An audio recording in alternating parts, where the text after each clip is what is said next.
Hi.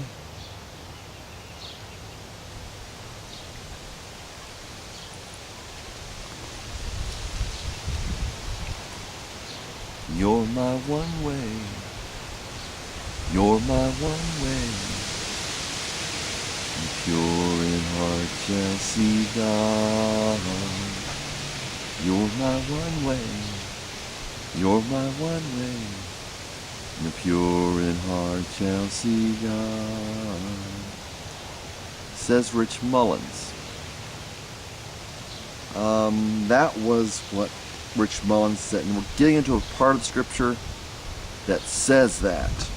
Continuing straight through Matthew with, once again, just as it was with Jesus, it gets to the point where people start hearing, something, they like it, they start hearing what they don't want to hear. Paul, when he, they said of Paul, Agrippa spoke up and said, actually, I believe it was Festus, he said, Paul, you're out of your mind. The many letters are, the actual literal translation, I believe, was, the many letters are driving you to madness. He said, you're just reading too much. You need to be less studied, Paul. You need to get out of the books. All these letters are driving you to madness. I believe it was Festus said to Paul. And Festus was not really well acquainted with the scriptures, the Jewish scriptures. And Paul answered, what I am saying is sane and reasonable. And he said, King Agrippa, do you believe the prophets? And King Agrippa said, Paul said, I know you do. And King Agrippa said, do you think that in such a short time you will convince me to become a Christian? Do you think in such a short time you will persuade me to become a Christian? And he used the word Christian, so they were using it back then. He was the outsiders who were mostly using it. And he said, whether short time or long, I pray that not only you, but everybody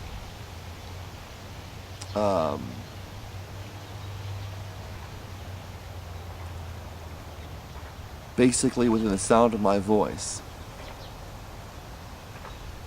would be as I am. Everybody here today would be as, everybody hearing me would be as I am, except for these chains. And he said it was sane and reasonable. Now, Paul was basically saying that it was sane and reasonable to be accepted as sane and reasonable. If it was hard to believe, or if it wasn't, if it really was something that he couldn't accept, that wasn't something that could be understood by Paul saying it was sane and reasonable. And Paul wouldn't have said it. He said it because he wanted King Agrippa, or he wanted King Festus, I believe it was, to admit it, to think about it and realize it, rather than have a knee-jerk reaction to it. And later on, Paul wrote that the prisoners, everybody in prison with me knows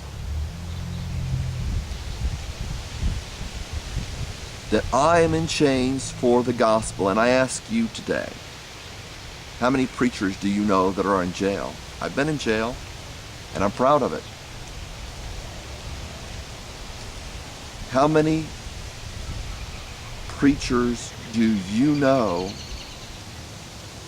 that are in jail in the United States or in another supposedly similar country, free country? How many preachers do you know that are in England, that are in prison for England? I don't know about John Bunyan's personal life, but John Bunyan wrote from jail, just like Paul did. Because the English government put him in jail. That was back in the I think it was the 1600s, something like that. Anyway, we ended, where I remember we ended was chapter 4. Was it chapter 4? I believe it's chapter 4 of Matthew. And the pure in heart will see God. It is sane and reasonable to say the pure in heart will see God. Why would the impure in heart see God?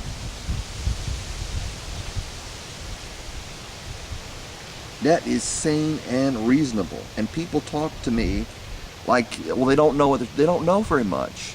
People leave comments that show they don't know very much at all.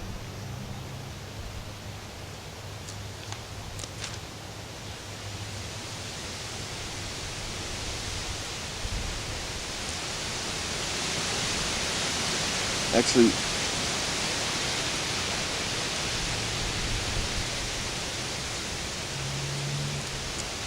let me get the right book here. So it was Matthew 5.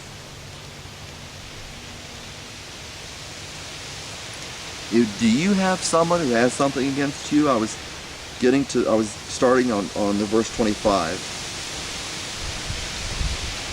You shall not commit murder. Whoever commits murder will be liable to the court.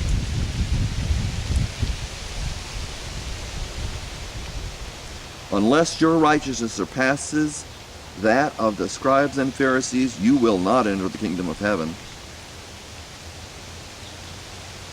You have heard, and he goes on, you are the salt of the earth. We've already read this.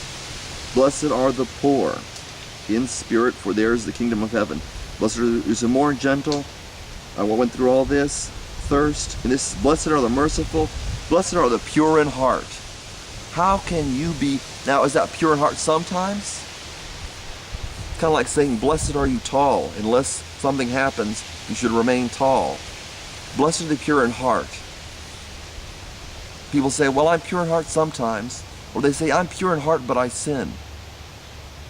Would a pure in heart person sin? And I'm having trouble with this on YouTube. People advising these preachers. Somebody referred to a preacher who was preaching, as I've told you before. I had a preacher. His name was Pastor Brock, and Pastor Brock would joke around about having sex with women while he was preaching to the Baptist congregation to which I was a part of. And you can see clearly if you look and if you want to see.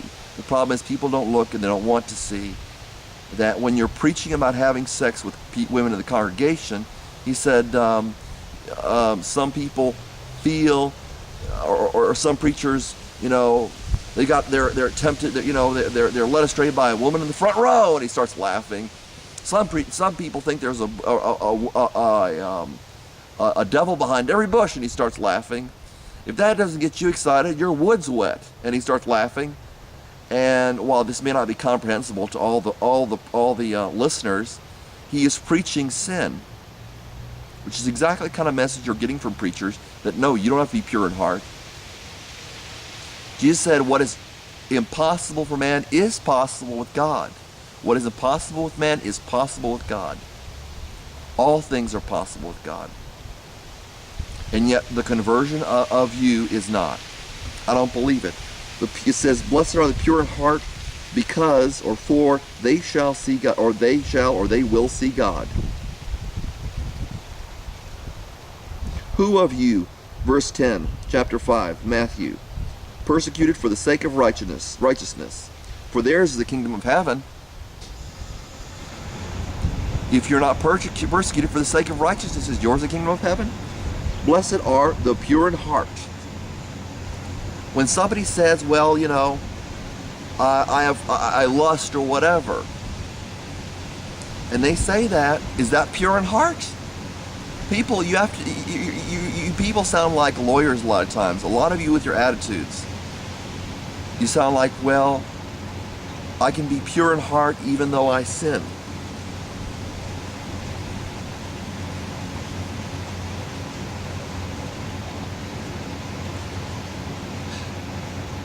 Is sin pure? Is living in sin pure? Is possessing sin pure? No, it's not. You are the salt of the earth. But if the salt has become tasteless, how can it be made salty? It is no longer good for anything except to be thrown out and trampled under men. You are underfoot by men. You are the light of the world. A city set on a hill cannot be hidden. Nor does anyone or he light a lamp and put it under a basket, but on the lampstand, and it gives light to all who are in the house. Let your light shine before men, not your darkness, not some quivering type of salvation that doesn't change anybody's lives. Why should they be convinced to become like you?